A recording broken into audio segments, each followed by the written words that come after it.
Hey, what's up guys? It is Jackson here at Panama City Cycles on this beautiful Florida day, and in front of me I have this beautiful 2024 Can-Am Spyder F3S. They've made some changes for 24, some things that just make this bike so much better. Not only does it have that cool Can-Am muscular look that the F3 has, but it also has the sport grille up here with the red stripe that makes it really good looking. We have our side marker lights on the front fenders, and the all new for 2024 LED headlights have been redesigned, and as you can see, they look a ton better. At least to me, I like the look. They kind of have like that square off-road kind of look that's gotten popular over the last couple years, and it really looks great on the bike. They stand out, they're going to be bright, and they're going to give you tons of visibility at night. Another big change for 2024 is the 10.25 inch touchscreen display, as you can see right here, and that is something that is just going to make this bike a lot more appealing to a lot of people. Big step up from 23 and previous model years, so it's very, very cool to see this display on this model. And it is very similar, if not the same display that is on the new Maverick R. Like I said, touchscreen, Apple CarPlay compatible, BRP Connect app, and more. So very, very cool. Very excited to show you guys that. It's got the tuck and roll seat, very wide, very comfortable. This seat will definitely be appealing to most riders. It's got a good shape to it. It's nice to sit on. We got our passenger pegs already. So let's hop on this thing and I'll tell you a little more about it and tell you what I think. Look at that, man. Bam. Can-Am. All right, I understand.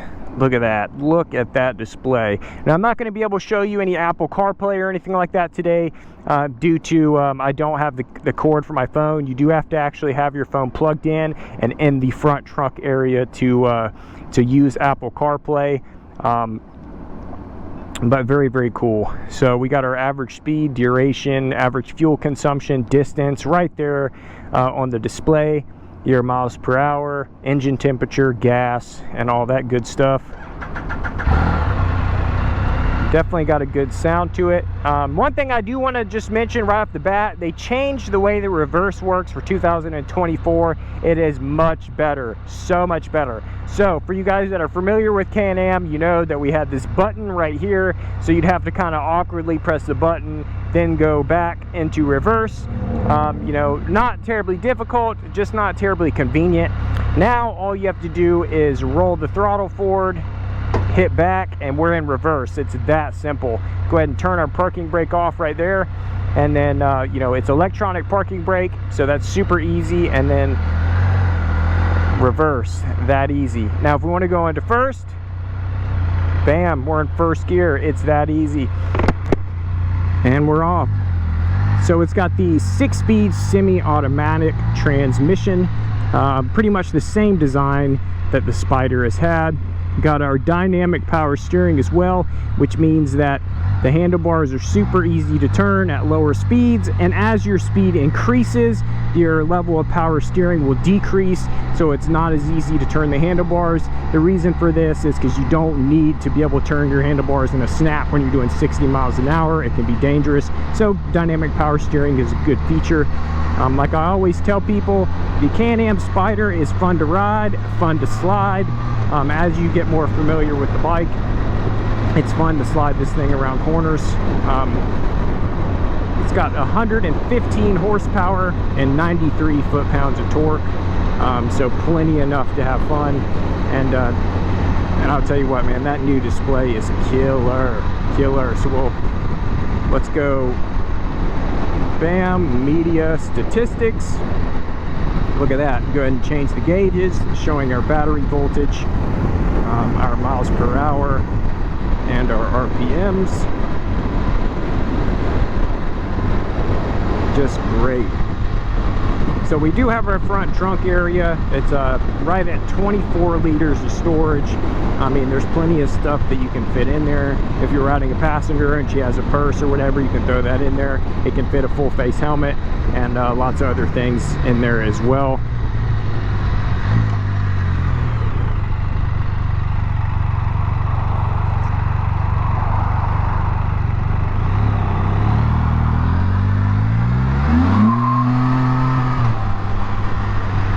Fun to ride, fun to slide, baby.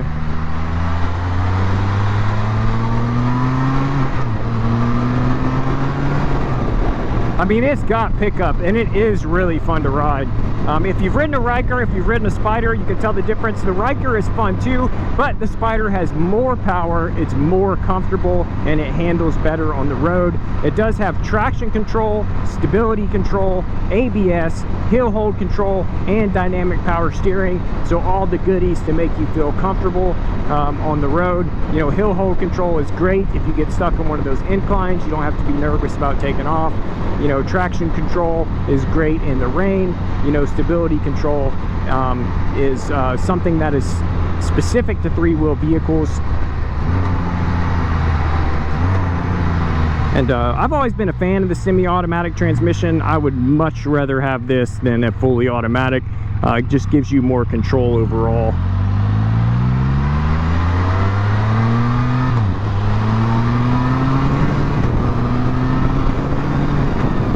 I mean, she definitely moves. So the motorcycle weighs right at 900 pounds dry. So with a full tank of gas and all that good stuff, we're probably at around, you know, 925. But on a three-wheeled motorcycle, it really doesn't matter too much because you don't have to put your feet on the ground. You don't really have to manage the weight with your legs or anything like that. So that's just a specification. Another cool feature, so you do have sport mode, eco mode, but it also has eco smart mode assist, right? So if you just want to travel, you know, you want to get the most miles out of a tank, the motorcycle will tell you the optimum shift points to get you the most miles per gallon, which is super cool feature of the Can-Am Spyder RT Limited and everything in the Spyder range. And Can-Am claims that you get 252 miles out of a tank. It's got a 7.1 gallon fuel tank. So, I mean, it holds plenty of gas, and 250 miles is pretty impressive. You know, that's higher end on the spectrum there. So you can really ride and enjoy. I've ridden Rykers a lot more than I've ridden Spyders, and one thing I can tell you right off the bat is that this thing is a lot more comfortable on the road and feels a lot more stable than the Ryker. But then again, the Ryker is, you know, trying to get you out there, a great price point bike, something you don't have to worry about too much. But the Spyder definitely is a better looking motorcycle. You know, and has really, really great features now, like this display, which I just think is great, especially having our Apple CarPlay.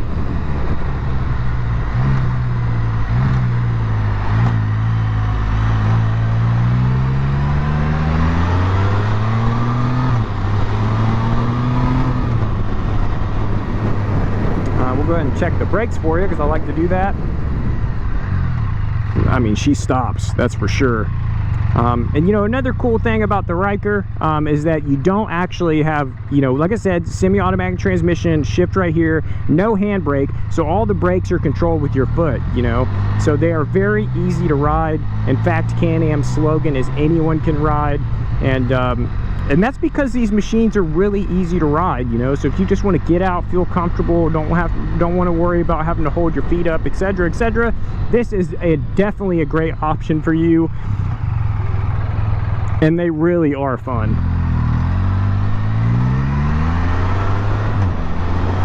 So it's got 270 millimeter rotors on the front, fixed, with Brembo 4-piston calipers, and then it has a floating rotor on the rear with a Brembo 1-piston caliper, which is plenty of stopping power. You just saw how quickly the bike stops. So, I mean, it is an excellent ride, definitely an excellent ride. You know, It's got a nice wide passenger seat on the back. Passenger is in a nice comfortable position as well. They do make backrest attachments and options, saddlebags and other things that you can add, but you're definitely in a nice upright stable position on this motorcycle. And I mean, you could ride this thing all day. You could stretch your feet out like so, and just be super comfortable on this bike.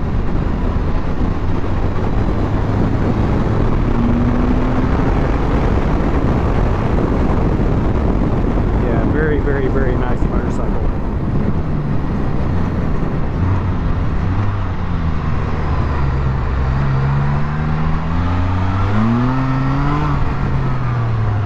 Yeah, just nice.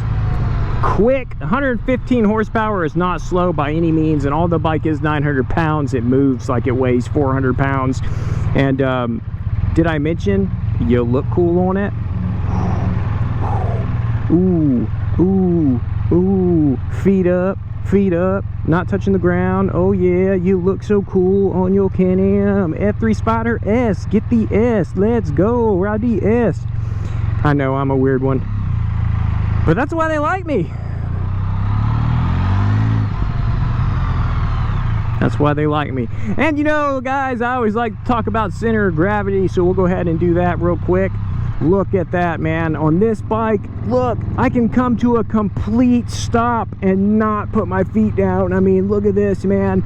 Barely even have to turn the handlebars to stay upright. Look at that, both feet up off the ground. I'm just kidding. 3 wheels.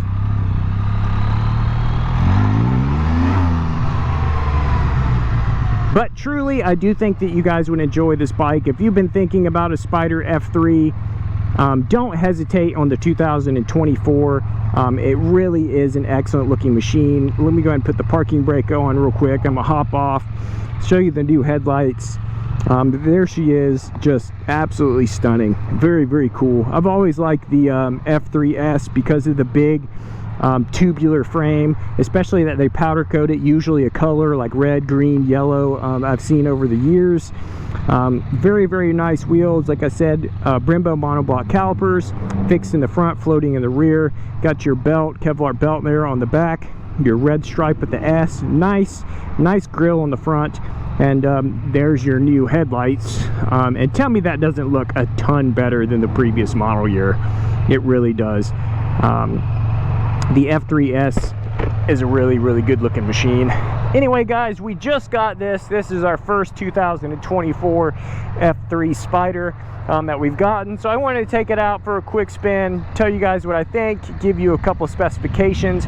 We also have a 24 RT Limited Sea to Sky, the Vegas white, on the showroom floor as well right now. Also has the 10.25-inch touchscreen display, new for 24. Anyway, guys, thanks for watching, and as always, y'all have a great day.